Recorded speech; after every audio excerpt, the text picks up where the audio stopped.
1절 말씀 보시겠습니다.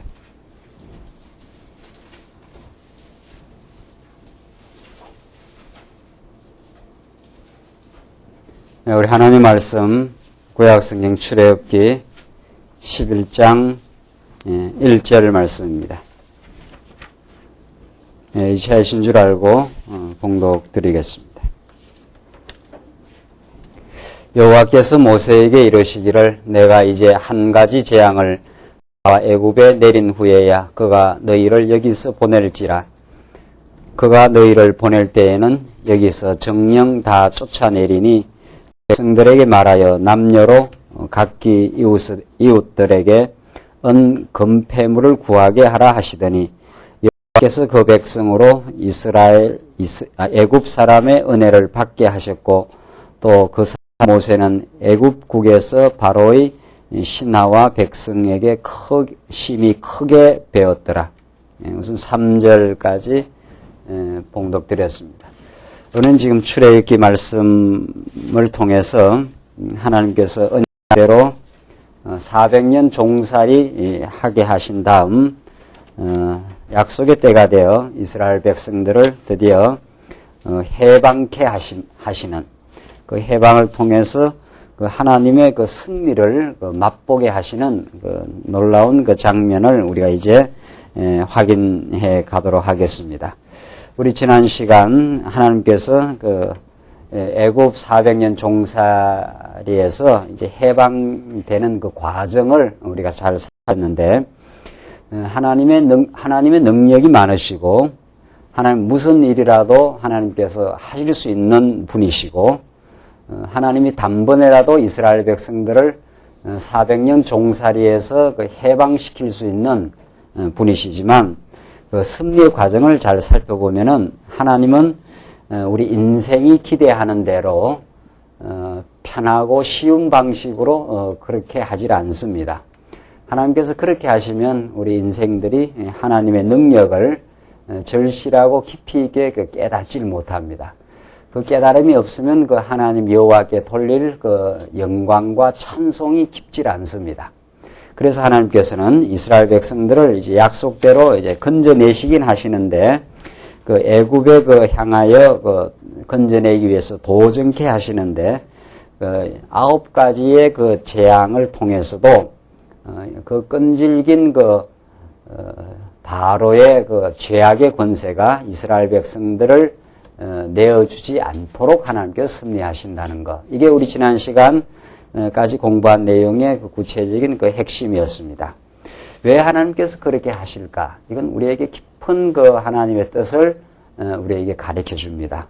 하나님 단번에라도 하나님께서 이스라엘 백성들을 애굽의 종살이에서 해방시켜 버리면은 이스라엘 백성들 편에서는 아주 크게 어려움을 겪을 것도 없고 하나님의 능력으로 구원받는다, 받게 되었다 이렇게 할 수 있을 건데 하나님 그렇게 안 하신다는 거죠. 무수한 그 반복의 과정을 거치고 꼭 해방될 것 같이 하다가도 다시 하나님께서 바로의 마음을 그 강팍해 하시는 하나님.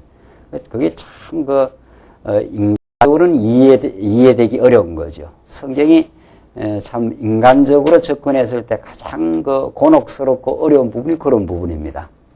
하나님께서 이스라엘 백성들을 빨리 구원시켜 주지 않고 빨리 해방시켜 주지 않고 바로의 마음을 강팍해 하시는 하나님.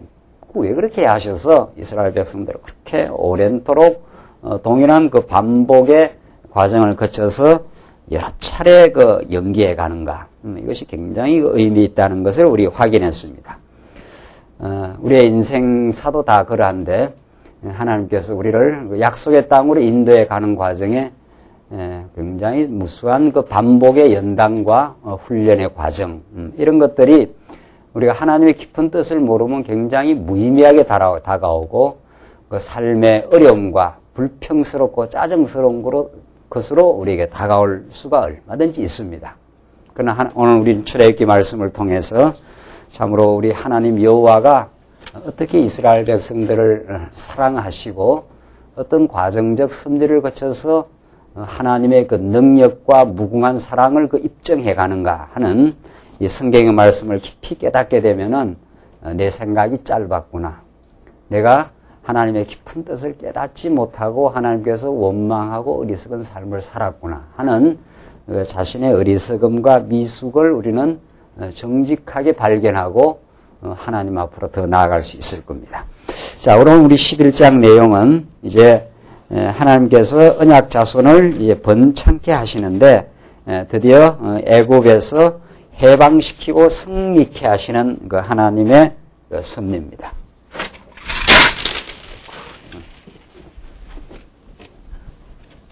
하나님께서 해방시키시고 해방과 승리, 이스라엘 백성들을 그 약속대로 애굽에서 400년 종살이에서 드디어 해방시키고 승리한다. 지금까지 9가지 그 재앙을 거쳐오지 않았습니까? 그러니까 처음 재앙이 뭐죠? 내가 잘 기억을 못 하겠어요.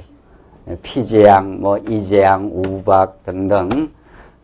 이게 한 번, 두 번, 세 번, 네 번, 5번, 6번, 7번, 8번째, 9번째 재앙까지.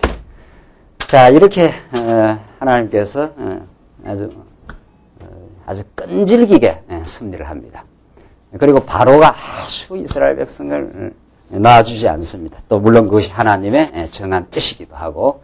자, 이런 9가지 재앙을 거치고 이제 마지막 재앙, 마지막 10번째 장자를 쳐버리는, 그 땅에서 난 모든 첫 새끼와 첫 아들들을 다 쳐버리는 그 장자 재앙.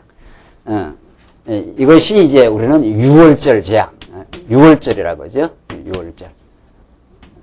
6월 넘어간다. 죽음의 사자가 이스라엘 백성들에게는 넘어가고 바로의 지방과 그 바로의 지역에 있는 모든 장자들을 짐승이고 사람이고 다 쳐버리는 이 장자 재앙을 통해서 이스라엘 백성들이 이제 해방의 역사를 거치게 합니다.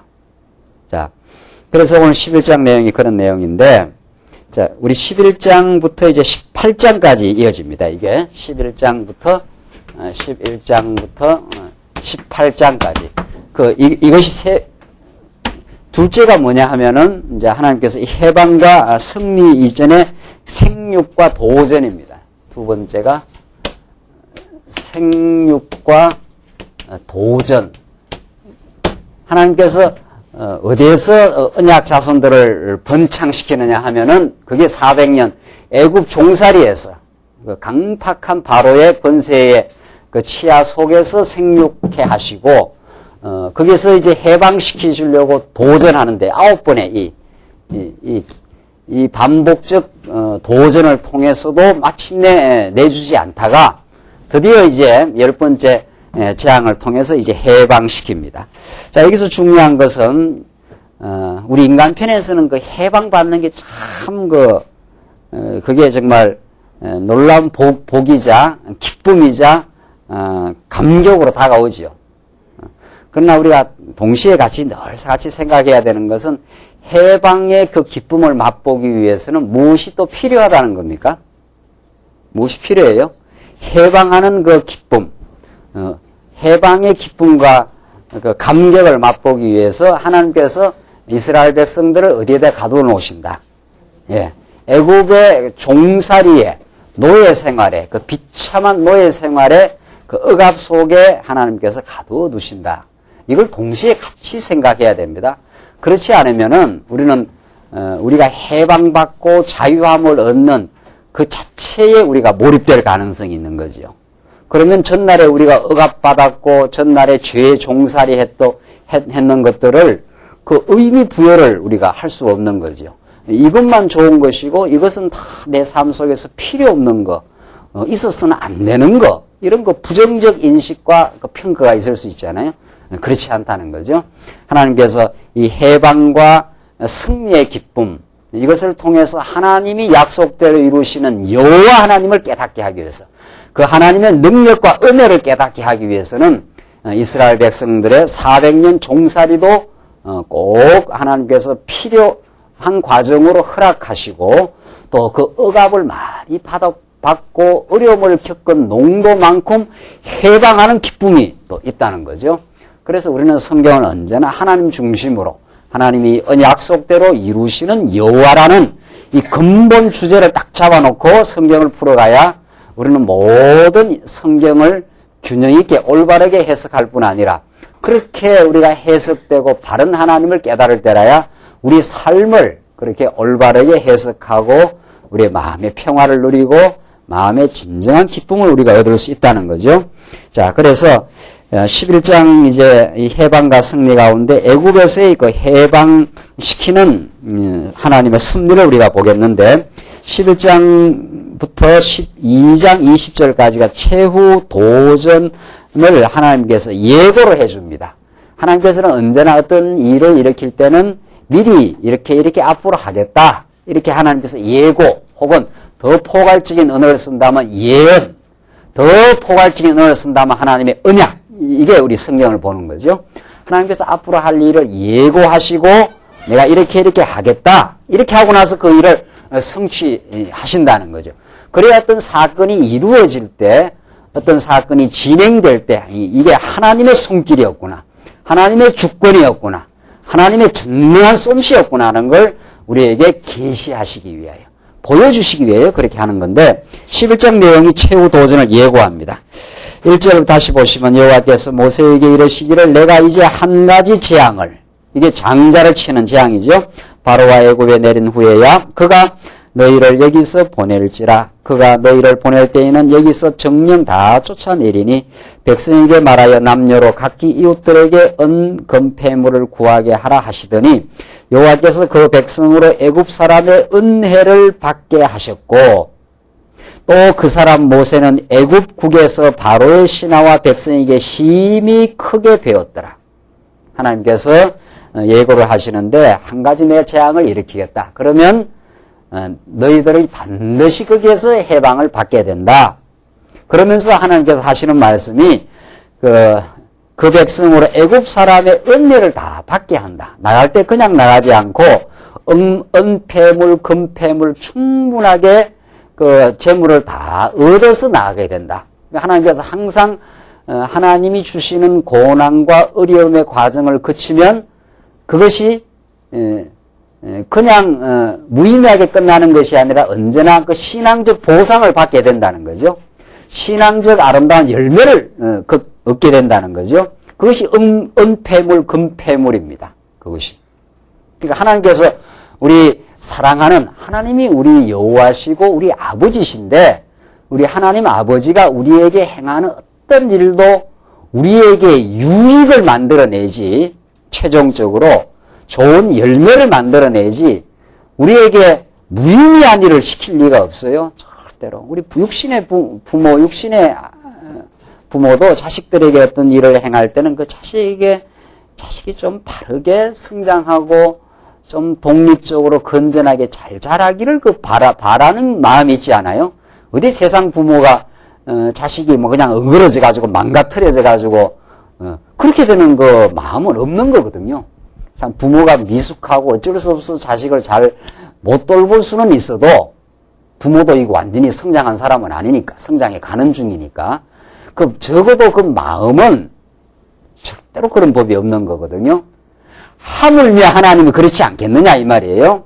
하나님께서 행하시는 일은 반드시 은폐물, 금폐물을 얻어서 나오게 되어 있습니다. 얻어서. 그게 400년 종살이의 그 열매입니다. 그것이 하나님을 은혜를 깨닫고 나오게 되어 있고 선하고 아름다운 열매를 맺히도록 하나님께서 그렇게 행하신다. 그러니까 우리가 지금 삶에서 겪는 고통의 문제는, 어려움의 문제는 그 고통이 아름다운 열매를 맺게 하시는 의미 있는 일이다. 이것을 우리가 얼마나 깨닫느냐. 이것이 하나님께서 내게 의미 있게 지금 주시는 어떤 사랑의 선물이다. 참, 이거 쉬운 이야기가 아니에요. 우리가 지금 겪을 때는 그게 사랑의 선물이란 것으로 다가오질 않는다는 거죠. 그것이 그냥 내한테 불편스럽고 어렵고 그냥 빨리 그걸 극복해야 되고 빨리 그것이 내게서 사라져야 될 그 부정적인 것들.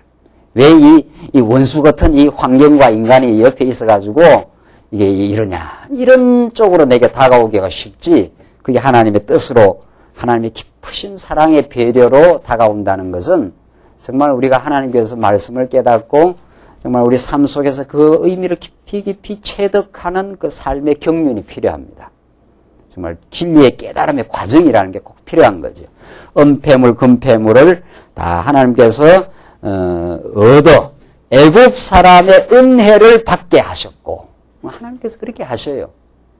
무의미하지 않게 다 하나님께서 하신다는 거죠. 또 그 사람 모세는 애굽국에서 바로의 신하와 백성에게 심히 크게 배웠더라.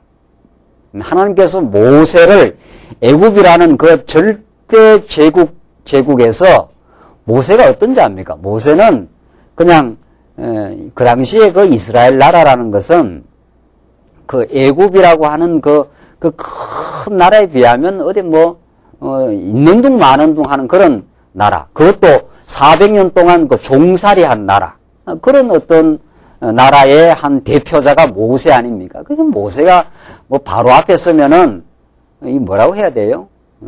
호랑이 앞에 서 있는 쥐새끼 정도나 될까 말까 한 그런 권세로 비하면 아무것도 아닌 그런 존재이지만 이제 하나님께서 해방의 역사를 지금 만들어가기 위해서 하나님이 모세를 애굽의 나라에서 바로의 신하와 백성들에게 심히 크게 배웠더라.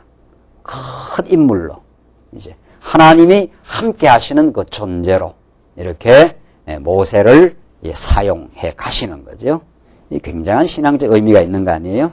우리가 다 보잘것없고 볼품없는 존재지만 하나님이 우리를 영광스럽게 봐주시고 거룩한 하나님의 나라의 제사장으로 봐주시고 우리를 그렇게 멋있다고 봐주고 우리를 멋있는 또 신앙의 존재로 하나님께서 하나님이 사용하십니다. 그런 하나님이 우리와 함께 하시고 우리를 인도해 가시는 거죠. 그런 것이 우리의 진정한 신앙적 자존심이 되는 거죠. 신앙적 긍지가. 하나님이 지금 모세를 그렇게 인도하면서 해방의 역사를 지금 만들어 가는데 11장 계속 4절 보시면 4절로 8절 보시면 자 모세가 하나님이 모세를 그렇게 큰 정말 인물로 하나님의 인정을 해주는 거죠. 바로가 볼 때야 모세가 형편없는 존재인지 몰라도 하나님 모세를 그렇게 크게 인정을 하신 그런 신앙적 긍지와 그런 가치를 모세에게 부여해주고 모세가 바로에게 나아가요. 이제 이 대단한 부분이 이게 아주 중요한 부분이에요. 그렇죠? 여러분 무슨 그 긍지로 사십니까?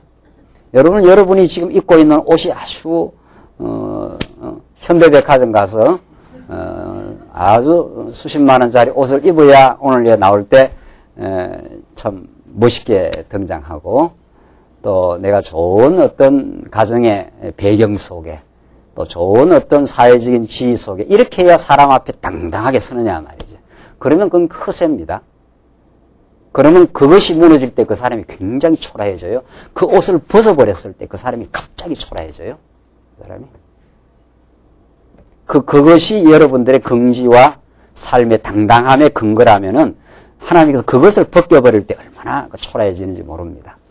우리의 그 긍지와 기쁨은 여호와께서 이렇게 돼 있어요. 3절에 여호와께서 백성으로 은혜도 받게 하시고 모세로 하여금 바로의 시내와 백성에게 심히 크게 배웠더라. 하나님이 모세를 인정해 주시는 하나님이 모세를 여호와의 종으로 인정하셔서 하나님의 그 언약의 역사를 지금 섭리해 가시는 사건.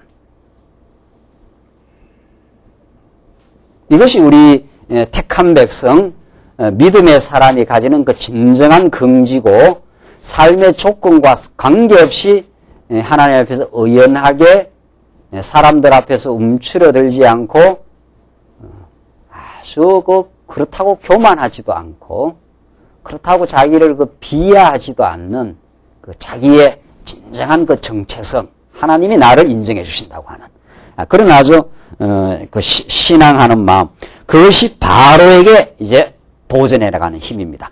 죄악 권세를 도전해가는 힘이에요. 그게. 모세가 바로에게 이르되 여호와께서 이같이 말씀하시기를 밤중에 내가 애굽 가운데로 들어가리니 애굽 가운데 처음 난 것은 위에 앉은 바로의 장자로부터 맷돌 뒤에 있는 여종의 장자까지와 모든 생축에 처음 난 것이 죽을지라. 애굽 전국에 전무후무한 큰 곡성이 있으리라. 그러나 이스라엘 자손에게는 사람에게나 짐승에게나 개도 그 혀를 움직이지 않으리니, 이스라엘 백성들은 그 곡성, 그 재난이 없다는 거죠. 혀를 안 움직인다는 거는 뭐 울 일이 없다는 거죠. 않으리니 여호와가 애굽 사람과 이스라엘 사이에 구별하는 줄 너희가 알리라 하셨나니, 애굽 전역에게는 장자가 다 죽는 그 재난이 임하지만 하나님이 이스라엘 백성은 구별해낸 백성이라.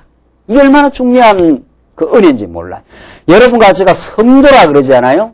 거룩한 물이다 이 말이거든요. 성도. 이 거룩이라는 말이 어원적으로 무슨 말이에요? 구별하다 이런 뜻이에요.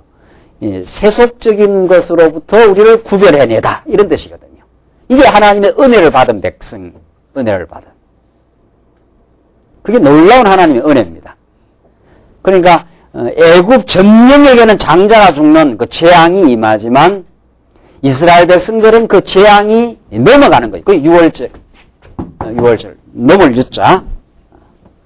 이게 하나님의 그 은혜인 거죠. 그래서 여러분과 제가 지금 사망에서 어디로?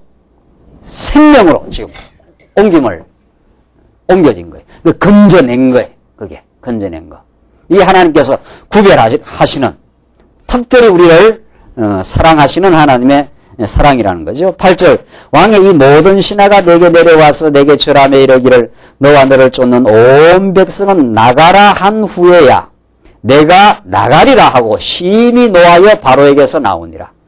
이 모세가 이게 배짱이 뭐 배 밖으로 나왔어요. 네. 아주 지금 모세는 지금. 모세가 하루아침에 그래 된 게 아니잖아요. 그러니까 성경에 모세 일대기 이렇게 보면, 모세 일대기를 보면은 그 모세가 처음부터 이렇게 담대한 신앙이 아니에요. 모세의 그 전반기 40년 동안은 아주 세속적 가치에 물들어 있는 인생입니다. 이 모세 일대기는 우리 인생의 일대기가 똑같아요. 아주 지극히 궁궐의 그 세속적 그 가치를 향유하고 그걸 누리고 그 맛을 본 사람이에요. 하나님께서 그 맛을 보게 하고 그것과는 비교 안 되는 그리스도를 위한 고난의 삶을 더 즐겨하는 그 신앙으로 이제 옮겨놓아요. 하나님께서 여러분과 저로 하여금 이 세속적인 맛도 보게 한다는 거 아니에요. 그 세속적 가치의 그 달콤함, 그 유혹, 그 짜릿한 즐거움도 있는 겁니다. 그게. 그 사람이 다 그런 맛으로 다 사는 거죠. 그거하고는 비교 안 되는 신령한 가치와 하나님을 섬기는, 하나님을 깨닫는 그런 신령한 가치로 이제 드디어 모세를 옮겨놓잖아요. 이게 모세의 전반기 40년, 이제, 그리고 40년은 어떻게 해요? 그 세속적 가치를 아주 그야말로 모세는 전무후무한 그 세속적 가치를 또 누려본 사람이죠. 그러다가 40년은 완전히, 여기서 방황하는 모세지요. 방황하는. 여기서는 삶의 무의미 속에서, 물론 내가 낙이 없구나. 내가 삶의 목표를 다 잃어버린 삶. 이게 40년 광야에서 모세가 그냥 처가살이 하면서 살던 그 방황의 삶입니다. 삶의 어떤 목표, 삶의 목표나 의미나 가치나 이런 걸 잃어버린 삶. 여기서 그러니까 세속의 맛을 보게도 하고 방황도 그치게 하고 이제 신앙을 갖게 하는 거죠. 이렇게 하는데 신앙도 하루아침에 안 자랍니다. 신앙이 그렇게 하루아침에 자라는 건 재미가 없잖아요. 신앙도 모세를 하나님께 불렀을 때 아주 모세가 두려움이 많고 내가 어떻게 보고 바로 앞에 나아갈 수 있느냐. 하나님께서 여러 차례 그 믿음의 확증을 주고 보여줘도 모세가 계속 두려워하고 내가 나갈 수 없다고 하고 그 불신앙적인 그 확신이 없는 주저하는 모세. 이게 우리의 모습이에요. 그런 모세를 하나님께서 끊임없이 표징을 보여주고 증거를 보여주면서 모세를 키워내시는 여호와 하나님의 능력, 그것이 지금 출애굽기 전반부에 모세를 들어서 하나님의 이 해방의 역사를 만들어가는데, 오늘 본문을 보면은 모세가 그 많은 과정을 거치면서 특별히 이 9차례의 하나님의 그 재앙의 역사를 거쳐가면서 하나님의 능력을 깨달아갑니다. 야, 이 하나님 능력이 대단하구나 말이죠. 대단하구나. 몇 차례씩 볼 때마다 바로가 겁을 집어먹고 처음에는 뭐 생축하고 가축은 가라, 뭐 자식들은 가라, 뭐 어쩌고 저쩌고 뭐 이렇게 하면서 계속 바로가 겁을 집어먹지 않아요? 그러면서 모세가 점점 신앙이 성장하고 자라갑니다. 이게 하나님께서 언약 백성을 그 순리하는 것인데, 모세가 지금 마지막 열재앙, 장자 재앙을 하나님께 약속받고 나서는 너를 쫓는 온 백성은, 너와 너를 쫓는 온 백성은 나가라 한 후에 내가 나가리라 하고 심히 노하여 바로에게서 나오니라. 내 반드시 나가게 돼 있다. 이렇게 모세가 아주 바로 앞에서 두려움 없이 도전하고 아주 담대한 신앙인으로 하나님께서 이 여러 차례의 연단과 여러 차례의 재앙의 그 섭리를 통해서 하나님이 모세를 강한 신앙인으로 만들어 가신 거죠. 자, 9절 보십시다. 11장 9절 계속 보시면은, 자, 그렇게 이제 하시는데 하나님께서 바로의 마음을 강팍해 하여 모세의 예고를 또 듣지 않는다는 거죠. 9절, 여호와께서 모세에게 이르시기를 바로가 너희를 듣지 아니할지라 그러므로 내가 애굽 땅에서 나의 기사를 더하리라 하셨고, 모세와 아론이 이 모든 기사를 바로 앞에서 행하였으나 여호와께서 바로의 마음을 강팍해 하셨으므로 그가 이스라엘 자손을 그 나라에서 보내지 아니하였더라. 자, 하나님께서 계속 이제 강팍해 해서 결국은 어디까지 몰고 갑니까? 어디까지? 예? 이 6월절이라고 하는 장자를 치고 이 6월절 이 재앙이라고 하는 이 클라이막스로 올라가는 거죠. 이게 이제 하나님의 그 드라마입니다. 여러분들 그 모든 그 재미난 드라마, 아주 그 드라마는 그 반전의 반전. 처음에 만나가지고 한 남자 여자가 만나서 잘 먹고 잘 살았더라. 이런 드라마는 없다는 거 아니에요. 그건 드라마가 아니고 재미가 하나도 없는 거예요. 처음에 만나서 뭐 두 사람이 만나서 잘 먹고 잘 살다 그냥 죽었다. 이 드라마가 아니에요. 그건 아주 싱겁고 재미없는 스토리. 만났다. 그냥 그 어려움을 겪다가 사연도 많고 뭐 헤어졌다가 또 다시 재결합했다가 지금 그런 말이거든요. 이 하나님의 무수한 그 9차례의 반복된 섭리를 거쳐서, 그런데 여기서 만약에 바로가 9번째 재앙에서 아이쿠 항복이다 나가라 이렇게 하면은 10번째 재앙이 만들어질 수가 없어요. 10번째 재앙이. 그렇게 하나님께서 재앙을 퍼붓는데도 이 사단 권세가 우리를 그렇게 집요하게 물고 있다는 거죠. 물론 이제 뒤에 하나님의 섭리인데, 그렇게 사단 권세가 우리를 호락호락하게 놔주질 않는다는 거예요. 끈질기게 붙들고 우리를 연단시키고 자기의 수종으로 끌어가려고 노예로 삼으려고 그렇게 하는데, 그래서 하나님께서 열재앙 마지막 클라이막스에 올라갈 때 그때까지 바로를 강팍하게 만들어버리죠. 그래야 열재앙이 준비되어 있잖아요. 여기서 놔주면 안 되잖아요. 여기서 놔줘야 되잖아요. 클라이막스 마지막에 올라가요. 이래야 이제 하나님의 무궁한 능력이 드러나고, 이 열재앙이 클라이막스에 올라갔을 때 하나님의 영광과 은혜가 드러나면서 바로가 완전히 패배하고 이스라엘 백성은 거기서 믿음을 얻는 거죠. 정말 하나님이 이렇게 끈질긴 사단 권세를, 우리를 놔주지 않는 사단 권세를 무엇만이 놔줄 수 있다는 거예요. 6월절 어린 양의 핏값으로만 우리를 해방시킬 수 있다. 이걸 10차례까지 끌고 가면서 하나님이 섭리를 하고 반복하고 클라이막스로 지금 올라가는 거죠. 이게 하나님이 하시는 일이에요. 여러분과 저의 삶의 그 연단 과정이라는 게 있어요. 그 연단 과정에 이쯤 하면 교육이 끝날라나. 그러면 또 와요. 야, 이건 마지막에 좀 견디기 어렵다. 뭐 이런 과정이 있습니다. 그래서 항상 그 연단이 올 때는 무슨 손까지 들어야 돼요? 오른손 왼손 들고 어디까지 들어버려야 돼요? 오른발 왼발까지 다 그냥 하나님 이제는 내가 할 수가 없습니다. 그게 이 9번까지 연단이 9번까지 연단. 마지막에는 아휴 그러니까 아직 살만할 때 뭐가 있다는 거예요? 불평불만이 있다는 겁니다. 지금 불평불만이 나오는 건 아직도 숨이 깔딱깔딱 살아있어요. 그때도 불평불만. 그리고 불평불만이 나오는 것은 아직은 클라이막스까지 가지 않았다. 이런 뜻이. 여기 마지막 클라이막스까지 올라가기 시작하면은 하나님 앞에 완전히 낮아집니다. 하나님 내가 어떻게 할 도리가 없습니다. 이제 이렇게 되는 거죠. 그럴 때 하나님이 등장하셔서 그래 내가 해주지. 이렇게 되는 거거든요. 내가 너를 기가 막힐 웅덩이에서 내가 건져내 주지. 이제 하나님의 그 등장이 그렇습니다. 하나님. 지금 이제 열지양이 그런 거예요. 바로의 마음을 하나님께서 강팍하게 해서 이스라엘 자손을 그 나라에서 보내지 아니하였더라. 안 보내요. 안 놔줘요, 절대로. 6월절 어린 양의 재앙으로 장차 오시는 그 메시아의 십자가 사건을 통해서만 우리가 해방을 받아요. 그래서 그 십자가를 우리는 놓을 수가 없는 거예요. 그게 하나님 무궁한 은혜라고.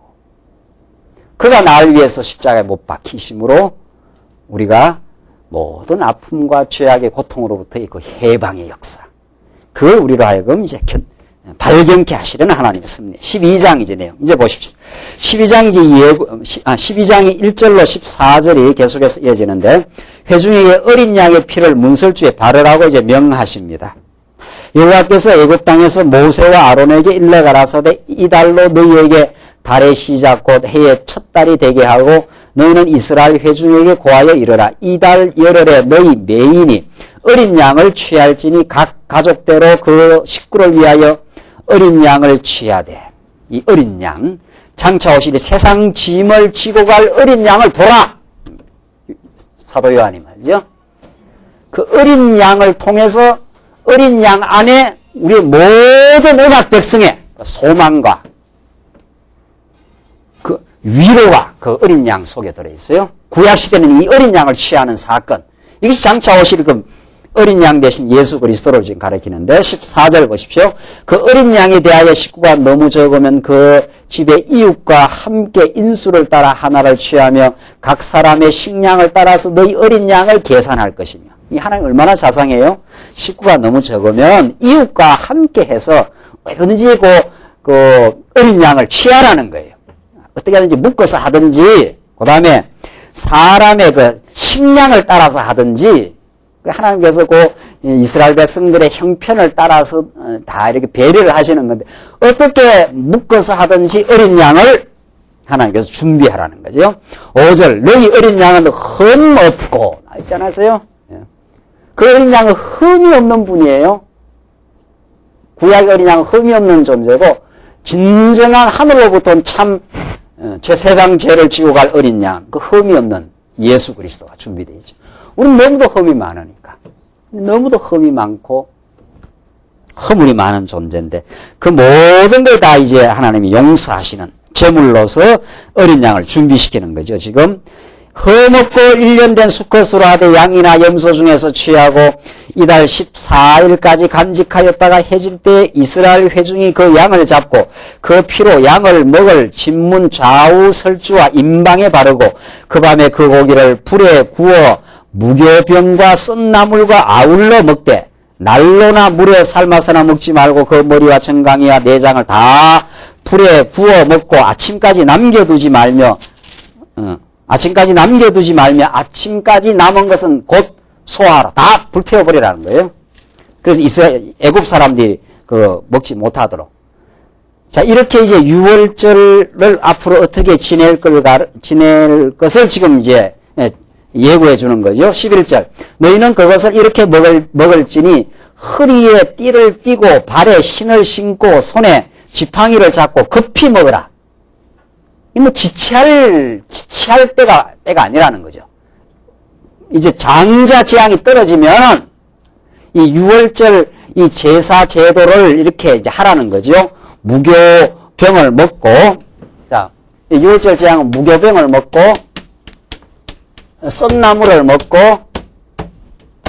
그리고 급히 서서 먹으라는 거예요. 급히. 지체하지 말라는 거죠. 우물쭈물 지금 될 시간이 없다는 거죠. 이게 이제 6월절 어린 양의 피값을 통해서 장자를 쳐버리고 이스라엘 백성들은 그 어린 양 피가 묻어 있는 그 집은 다 그냥 넘어간 거 아니에요. 그때의 이스라엘 백성이 할 일입니다, 이게. 이 굉장히 이제 의미가 있는 거예요, 이게. 이걸 이스라엘 백성들이 오고 오는 역사 가운데 이걸 꼭 기념하고 지키라는 거예요, 이게. 이게 이스라엘 백성들의 가장 중요한 절기입니다. 이스라엘 백성들의 그 3대 절기 가운데 6월절 이 절기 아닙니까? 이 아주 중요한 절기를 하나님께서 이렇게 자세하게 가르쳐줘요. 이것이 이스라엘 백성들이 오고 오는 기념적 사건이고, 이 기념적 사건이 이스라엘 백성들이 하나님 여호와를 기억하게 되는 계기이자 이스라엘 백성들이 자기 정체성을 확보하는 사건이에요. 나는 도대체 누구인가? 우리는 왜 여기 와 있는가? 이걸 깨닫기 위해서는 6월절을 지켜야 된다는 거예요. 이거 언제? 가나안 땅에 들어가서 오고 오는 역사 가운데 지켜야 될 일이에요. 이게 얼마나 중요한 사건인지 모릅니다. 자, 6월절이라는 것은 어린 양의 피값을 통해서 재앙이 넘어간 사건이죠. 재앙이 넘어가서 이스라엘 백성들이 해방되는 사건이에요. 이제 해방절이에요, 그야말로. 이 해방의 역사. 우리가 8.15 해방을 그렇게 기뻐하지 않아요? 예. 근데 이 시간이 자꾸 흘러가니까 아마 우리 여기 지금 연세 드신 권사님이나 우리 장로님이나 이런 기억이 더 좀 생생할 수가 있죠. 거기 살았다면은, 그렇죠? 그러니까 일제 억압에서 그 해방되고 그것을 우리 강복절이라고 통해서 기념하지 않아요? 그 기념 사건은 그렇게 자기 그 억압을 생각하고 그때가 참 힘들었다. 그때가 참 우리 삶이 너무도 비참하고 쓰라렸다. 그런데 우리가 지금 이렇게 해방되었다. 이것이 하나님의 여호와의 은혜다. 이 말이거든요. 이스라엘 백성들에게. 그걸 오고 오는 세대에 기억하라는 거예요. 근데 이게 시간이 자꾸 흘러가면은 이게 자꾸 퇴색될 수가 있어요. 이게 자꾸 퇴색되고. 그게 젊은 세대들은 잘 모르잖아요. 광복절 해도, 요즘은 광복절 해도 별로 그게 지나가는 거죠. 자, 그런데 그 의미가 퇴색되지 않도록 날마다 새롭게 되새기라는 거죠. 그게 새롭게 되새겨지는 것이 우리 신앙의 새로운 출발입니다. 날마다 거듭남. 그런 뜻이거든요. 그래서 6월절 제한이 그렇게도 중요해요. 자, 여러분들 보십시오. 지금 중요한 것은 이스라엘 백성들의 해방 사건이 있어요. 해방 사건도 중요하지만은 지금 앞으로 이제, 해방을 시킬 거예요. 이스라엘 백성들을. 장자 재앙을 통해서 해방을 시킵니다. 해방을 시키기 전에 지금 하나님께서 뭐를 자세하게 가르쳐 줘요. 너희들이 해방되고 나중에 가나안 땅에 들어가면은 이 6월절 제사를, 이 절기를 꼭 지키라는 거예요. 이 6월절. 그러니까 이런 해방 사건에 6월절은 뭐를 가르쳐 주는 거예요? 이 의미를 가르쳐 주는 거예요. 의미를. 그러니까 우리 예수 믿는 사람은 실제 역사적인 사건으로 살면서 그 의미를 가지고 사는 사람들이에요. 이게 인간의 특성입니다. 그러니까 동물은 사건밖에 없어요. 그렇죠? 동물은 태어나서 엄마 젖을 먹고 성장하고 동물은 그렇게 살다가 따뜻한 양지 볕이 좋으면 양지에 가서 있다가 누가 밥을 주면 밥 먹고 또 자고 그 어떤 의미가 없어요. 이 일이 어떤 의미를 가지느냐 이렇게 묻지 않지 않아요. 동물은. 근데 우리 인생들에게는 내게 이루어진 이 사건이 무슨 의미입니까? 이렇게 묻는다는 거죠. 그러면 하나님께서 그 사건은 하고 이제 설명이 들어가는 거죠. 이스라엘 백성들에게 6월절이라는 게 그렇게 중요한 거예요. 사실 알고 보면 사건도 중요하지만 뭐가 더 중요한 거예요? 뭐가 더 중요한 거예요? 예? 이 의미가 더 중요합니다. 알고 보면은. 이 사건이 의미화되는 데는 이것이 해석이 들어가야 돼요. 이 사건을 어떻게 해석해야 되느냐. 그 해석이 들어가면 그 의미가 이렇게 드러나요. 그 의미가 우리는 뭡니까? 성경 전체가 우리에게 전달하고자 하는 뜻, 의미는 뭐예요? 그 주제가 뭐예요? 하나님이 뭐라는 거예요? 우리를 영원히 사랑하시는 여호와시다. 그 말이거든요. 그게 의미예요. 그러니까 오늘 지금 해방 사건, 이 해방과 승리는 어떤 의미를 이스라엘 백성에 전달해 주느냐 하면 6월절 절기를 통해서 전달합니다. 6월절 절기를 통해서. 그래서 이스라엘 하나님께서 모세에게 해방 사건을 일으키기 전에 6월절을 미리 가르쳐줘요. 그래서 해방되고 나서 6월절 이스라엘 백성이 오고 오는 세대에 늘 지키라는 거예요. 이걸 그렇게 가르칩니다. 자, 그런데 조금 우리 의미를 따져봅시다. 자, 무교병을 먹으라 그랬어요. 6월절은 죄악의 권세에서 해방되지요. 해방되고 나면은 무교병이라는 뭐예요? 이거 누룩이 없는 떡입니다. 이게 이런 말 우리 요새 잘 안 쓰죠. 이게 성경에 나오는 말이에요. 요새 병 이게 떡병자인데 요즘 잘 안 쓰는 말이에요. 이게 없을 무자예요. 이게 교자가 발효되는 거 있죠? 누룩. 그 누룩이 없는 떡이에요. 누룩이 없는 떡. 그 누룩이라는 건 신약 성경에 이 죄악의 권세를 말해. 죄를 말하는 거거든요. 그러니까 누룩이 퍼질까 조심하라 하는 말은 뭐예요? 우리 심령 속에 우리 교회 안에 자꾸 죄악된 생각과 죄악된 행위가 자꾸 그 번져나가서 하나님을 떠나가도록 만드는 그걸 조심하라. 그 말이거든요. 그러니까 무교병을 먹으라는 것은 우리가 진리에서 그리스도로 말미암아 해방을 받게 되면은 우리가 거룩한 삶으로 나아갈 것을 말해요. 점점. 그러니까 6월절 사건을 잘 기억하는 사람, 이스라엘 가는 백성은 이제 그 죄악된 삶으로부터도 해방한다는 거예요. 죄악된 삶으로부터 해방돼서 점점 거룩한 삶으로, 누룩 없는 삶으로 그렇게 전진할 수 있고, 썸나무는 뭐예요? 이게 얼마나 중요합니까? 그러니까 무교병도 우리 예수를 믿고 나면 점점 육신의 소욕으로부터 옛사람을 벗어버리고 새사람을 점점 입어가는 거 아니에요? 그 다음에 썬나물은 뭐예요? 썬나물. 썬나물이 그렇게 몸에 좋답니다. 썬나물 많이 드시고 너무 달콤한 거만 먹지 말고 달콤한 것도 몸에 좋지만은 그건 피로회복지만 썬나물을 먹어야 이게 몸이 또 건강해져요. 우리 먹는 게 이게 보통 하나님의 일반 계시가 아닙니다.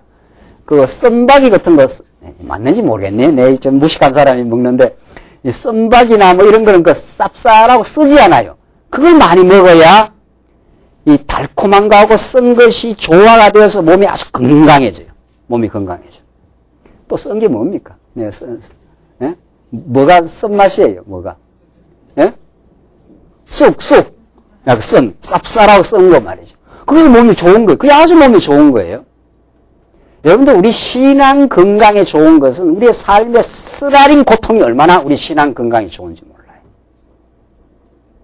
이걸 이제 얼마나 깊이 터득하고 쓴 고통을 경험하면서도 그것이 신앙의 열매로 하나님께서 만들어 가실 때, 이게 나한테 정말 내 영혼의 건강에 참 필요한 과정이었구나.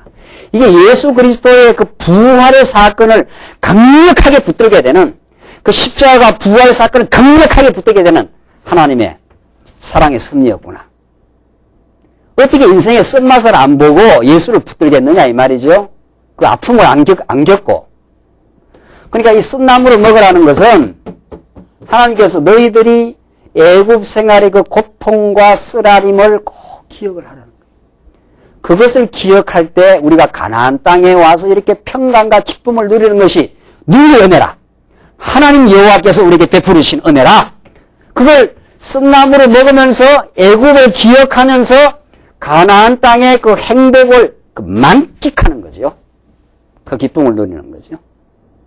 여러분과 저에게는 그게 다 있어요. 우리 전날에 죄악에 끌려다니는 삶이 있어요. 쓰라림과 고통이 있어요. 우리의 근본적인 죄악 때문에 관계에서 우리가 아픔을 또 많이 겪기도 해요. 죄는 우리 속에 아주 내적 실존으로 하나님과 같이 되고자 하는 마음이에요. 그게 인간 속에 뿌리가 있기 때문에 그것 때문에 만들어낸 또 결과들이 있어요. 하나님과 같이 되고자 하는 교만과 어리석음과 자기 자랑과 자기 고집과 자기 주장과 이런 것 때문에 옆에 사람을 다치게 하고 어렵게 하고 힘들게 한 그런 그 갈등과 쓰라림과 아픔이 있는 거거든요. 우리가. 왜 하나님께서 이런 걸 주셨는가? 그걸 기억하라는 거예요.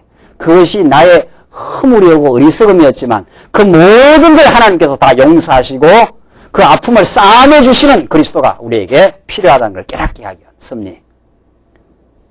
그래서 썬나물을 먹으라는 거예요. 그게 꼭 우리 이스라엘 백성들이 가나안 땅에 들어갔을 때 하는 일들입니다. 이게 전부.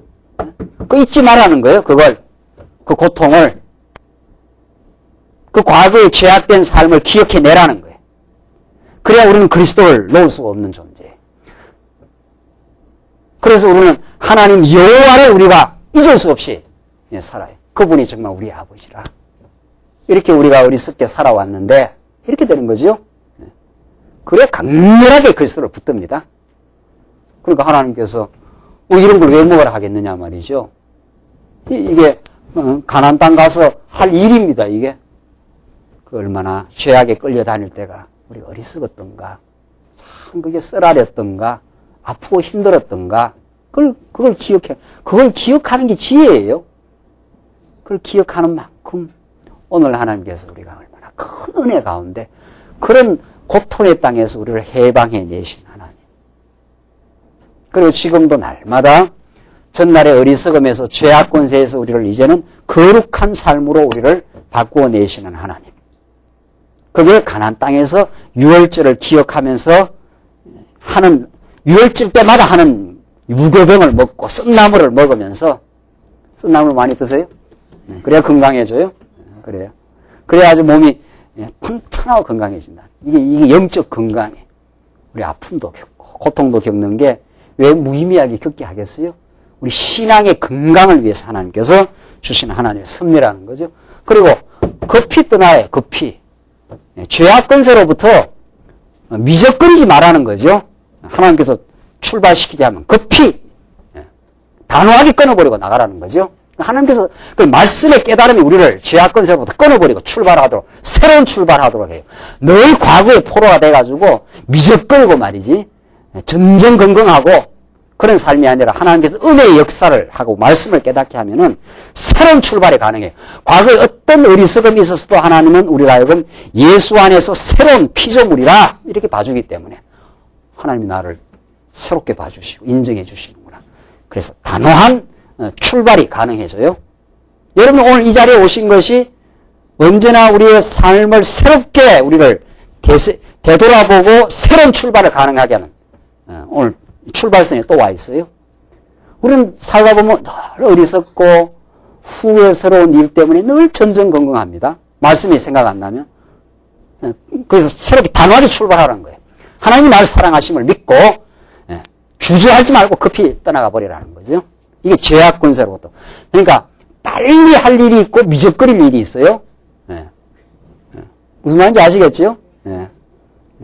이 단호하게 출발할 때가 있는 거예요. 이게 죄악으로 권세로부터 출발할 때는 이 하나님께서 유월절을 지금 기억하게 하고 하나님의 은혜를 되살리게 하는 지금 장치입니다. 하나님.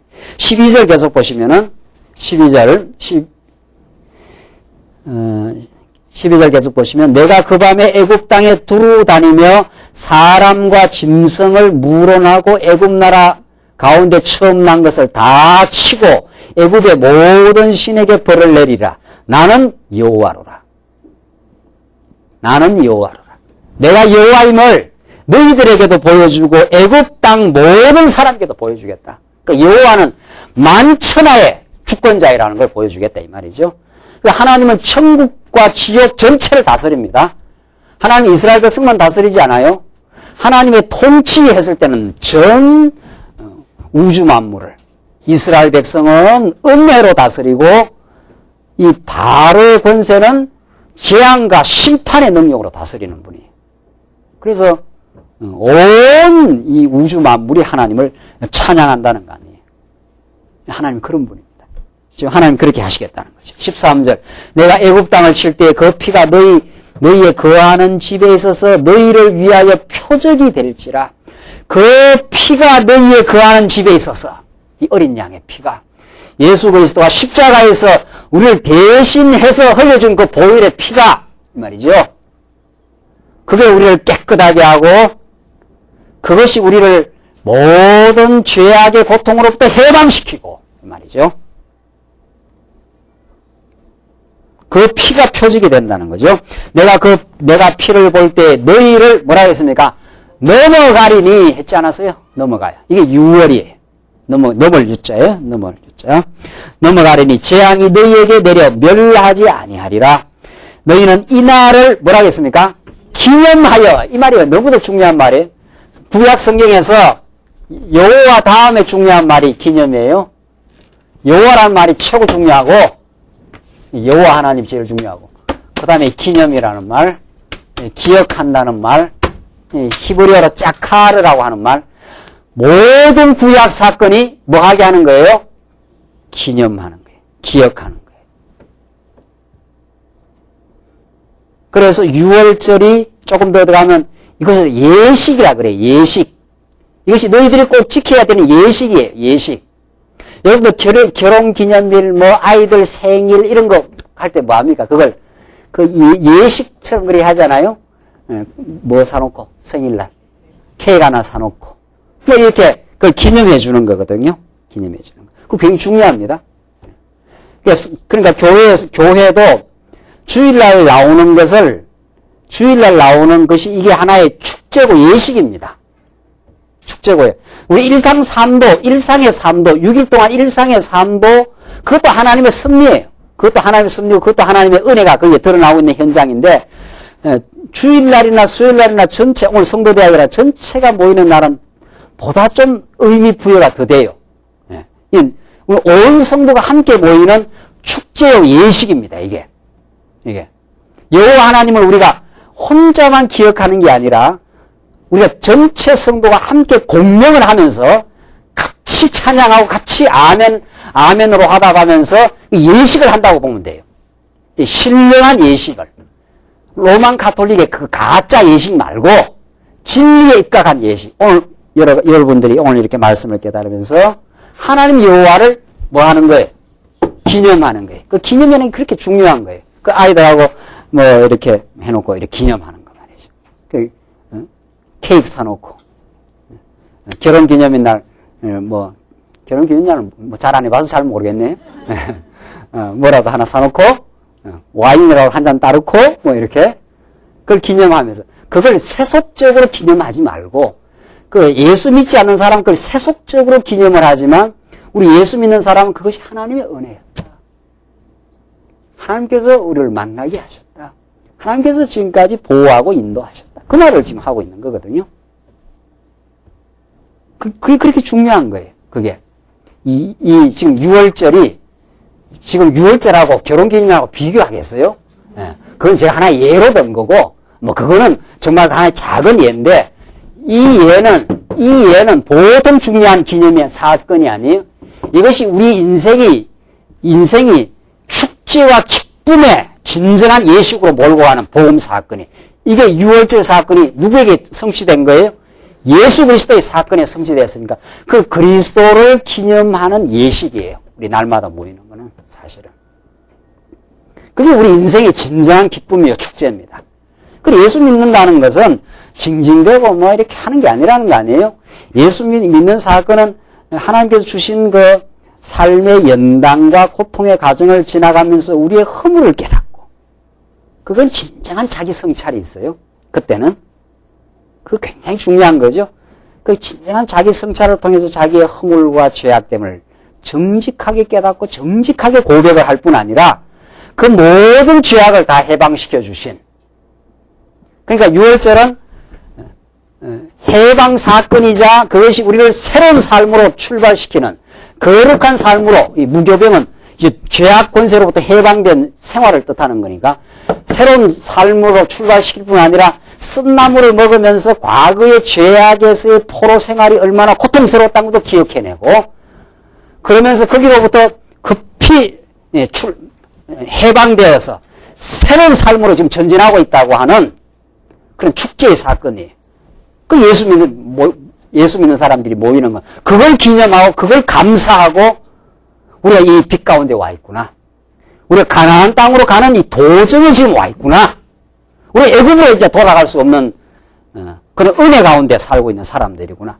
그걸 우리가 같이 교제하고 나누는 겁니다. 어제 저는 성도님을 만나가지고 이렇게 대화를 나누는 가운데 내가 전에는 그 교제의 의미를 잘 몰랐다. 이렇게 이야기하더라고요. 그래요. 이 말씀을 깊이 모르면 교제의 그 기쁨을 잘 모릅니다. 오늘 이렇게 만난 것은 말씀을 듣고 우리가 축제에 복음을 깨닫고 축제하는 느낌이거든요. 예. 여러분들 그렇게 안 느껴집니까? 예. 축제가 뭐 여기에 지금 케이크 있어야 그 축제가 되냐. 우리는 말씀, 생명의 말씀, 생명의 양식의 케이크를 이렇게 잘라놨어요. 보입니까? 아직도 안 보입니까? 예. 그 생명의 양식의 케이크. 세상 어떤 케이크보다 더 좋은 케이크를 만들어 놓고 세상 어떤 남편과 비교할 수 없는 예수 신랑을 지금 모시고 결혼을 기념하는 듯한 그런 우리가 자리에 와 있어요. 그리고 과거에 우리가 참 어려웠을 때를 회상하고 그렇죠? 참 그때는 참 힘들었단 말이죠. 그때. 근데 하나님께서 보호해서 지금 여기까지 왔다. 그런 자리, 그게 교제예요. 그게. 교제는 그 아픔과 고통을 나누고 그 의미를 새롭게 주신 하나님의 은혜를 나누는 사건이. 그게 우리의 교제라는 거 아니에요? 교제라는 게. 그러니까 말씀을 깨닫고 교제를 통해서 우리의 아픔과 고통을 나누되 그게 참 의미 있는 일이었다. 그래서 조금 먼저 깨달은 사람 그걸 조금 더 이야기를 나누는 내가 근데 이렇게 힘들었는데 내가 지금 와서 보니까 그게 하나님 앞으로 나오는 길이었다.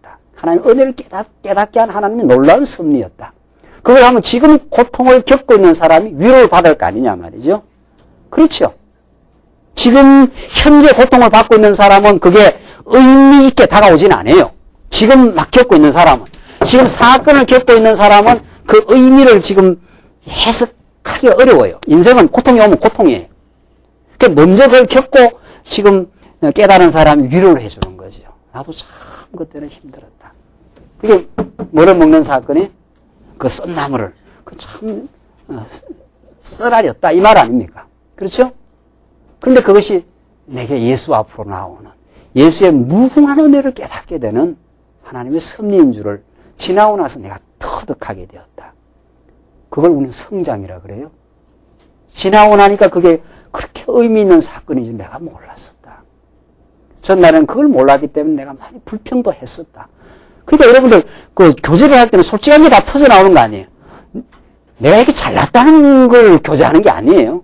내가 참 어리석었단 말이지. 몰라가지고 참 그때는 원망도 많았고 불평도 많았다. 지금 그게 극복되고 있단 말이지.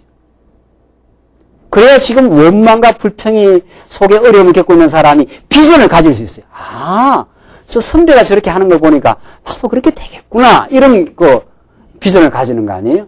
그게 우리의 교제. 그게 교제에 그 굉장히 기쁨이 있습니다.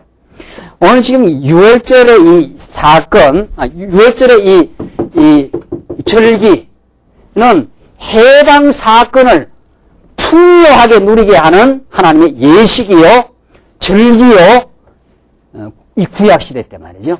이것이 장차로 어디로 이어졌다고요? 메시아 사건으로 이어져서 우리들에게 날마다 이 축제와 예식을 우리 성도가 다 모여서 그 그리스도를 기념하는 거죠. 기억하는 거죠. 그거를 기억하게 되면 오늘 우리의 삶이 무의미하지 않았다. 참 우리의 의미 있는 사건으로 우리에게 성화될 것이다. 이게 우리의 삶의 지금 내용입니다. 이게 6월절의 의미입니다. 사건도 중요하지만 그 사건을 곱씹게 하는 그 의미의 세계를 하나님은 우리에게 주셔서 우리가 힘있게 전진하게 한다는 거죠. 조금 쉬었다 하시죠.